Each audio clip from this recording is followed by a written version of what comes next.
As you saw from the clip, this was the endgame that Divya had to handle. In this position, bishop to f7 is a move that can ensure you a draw, because here after rook to g5 you play king to h6, and after rook to f5 just play this rook to d7 defending the bishop, and once you try to go for this bishop to d3 attacking the rook moves, and after king to g1 play even d5 and rook to f6 check, king moves back, and this is a way to try and go for a draw in this position. But after rook e to d1, rook to b4 was played by Divya. Both plays very much down on the clock, and after bishop to d3 just rook bishop captures, rook caps on b2, but after this rook caps on h5 with a check, king moves, and now just going for rook to d5. Now you're going to gobble up the d6 pawn as well. Hey, king to f7 was played, but now just comes rook captures,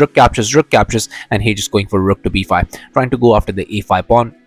But the trouble is, this is still going to be a draw if you go for this rook to d7 check, and Arditis does go for this, and after king to e6 just rook to g7, and here in this position the move that you want to play is not go towards your pawns, but here just king to f6, and if you try to move away with rook to c7 then just go for this rook caps on a5. Yes, you give up the b7 pawn, rook caps on b7, but after rook to b5 asking for a trade, rook to a7 not trading, but after a5 rook to a6 check, king moves to g5, and after king to h2 just going for this rook to c5 was the way to go for a draw. But after rook to g7, hey, Divya very much low on the clock goes for this rook to king to d6, but after h4 just a rook caps on a5. And the thing is that now it's not a draw, rook caps on b7, rook to h5, but here just comes g3, and those pass pawns are pushing forward, king to c6, but now just comes this rook to b1 and even a5, but here after rook to a1 king to b5 was played. But whatever you do and however you try to just push those pawns, it's just that you're not going to be faster. Here in this position g4, rook moves back h5, and after king to b2 attacking the rook moves, but a4, and after h6 just rook to c8 was played by Divya,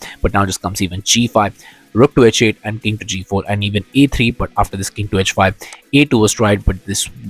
check, and after king moves back here just a rook captures was played, king captures because those pawns are pushing forward, and in this position after g6 rook to b8 h7 was tried, but still it was on this move that the magician Divya Deshmukh resigned the game. One game definitely does not change anything in this position, because Divya has already proven herself when she played in FIDE Grand Swiss and was able to beat 2 of the Super GMs and was able to get 20 rating points from there. She's a magnificent player, and everyone knows it. At just 19 years of age, having 35 plus medals for India, not only winning the Olympiad but also trying to go to the candidates and winning the World Cup, and now she's almost a world chess champion in the making. Hopefully she takes everything as a learning curve, because this genius prodigy has a really bright future ahead.